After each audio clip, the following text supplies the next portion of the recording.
A chalk stream is a globally unique habitat. Rivers characterised by mineral-rich, very clear waters which come out of the chalk aquifers, and the UK has the global share of these very special habitats, and our region here in southern England has some of the best examples, but also the most vulnerable examples of chalk streams. FReSH stands for Flow Resilient Sustainable Habitat, and it is a practical project to enhance the resilience of the chalk stream habitat in and around the Test and its tributaries. The project brings together a really energetic team of regulators, Southern Water and deliverers like the charity sector, but critical to this is the landowners. Without the landowners helping us to shape the projects, it wouldn't be the success that it has been. When I was approached to be part of the FReSH project, I was very interested because the cost of these works is substantial, and it's very difficult for landowners to fund it out of their own resources. Well, the benefit will be in years of low rainfall, that the limited water we are going to receive will be channelled in a narrower channel, and therefore will keep the speed of flow and keep the weed. It's putting it back in the state it was 20 or 30 years ago. I inherited a dredged and very, very straight river, and when the project came along and suggested that we improve this by putting in berms and meanders, I was very keen to take part in that. The bit that you can see behind me, that was dead straight, and the water would just come under that bridge in the distance, and it would sort of spread out, and the river was nearly twice as wide and very canal-like. What we've done by putting these berms in, and the woody one over there as well, because we've turned volume into flow, and what that's done is it's putting the same amount of water quicker over the gravel beds, giving them more oxygenating and creating a riffle on top of the water.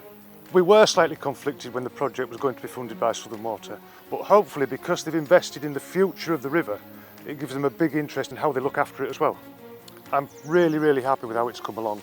We've now got vegetation on the banks, we've now got trout moving over the gravel beds, and we've had one of the best years for insects that I've ever seen in my life.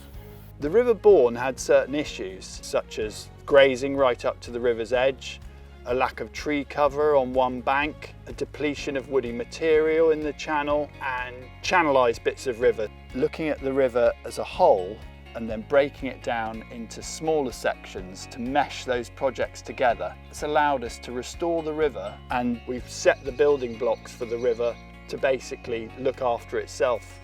Given the increased demand for water through population growth and in the face of climate change, this work is really vital to bring resilience and biodiversity to our rivers. The work is also helping save salmon and eels through work such as removal of weirs and obstacles to migration up and down the river, and providing year-round habitat for them to survive and thrive. In 2018, the Environment Agency and Southern Water made a commitment to secure long-term water supplies in Hampshire and the Isle of Wight. The Hampshire Water Transfer and Water Recycling Project is the largest of these new sources and is expected to be operational by 2034. If a drought occurs before the project is completed, we may need to apply for a drought order to allow us to continue taking water from the environment whilst river flows are reduced to keep customers' taps flowing. To mitigate the potential environmental impact of drought orders, we've so far invested £10 million in a suite of environmental monitoring and improvement projects. Southern Water are committed to delivering water recycling schemes which provide alternative water supply options for the future.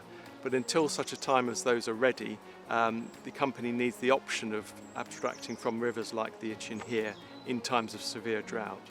And in order to enable that to be compliant, we need to invest in the wider network of sites. It's an ambitious programme. It's 10 years and it's multiples of millions of pounds. We've worked at least over 20 sites spanning several kilometres of river habitat, and we're beginning to see things mesh together ecologically and connect, which is really exciting.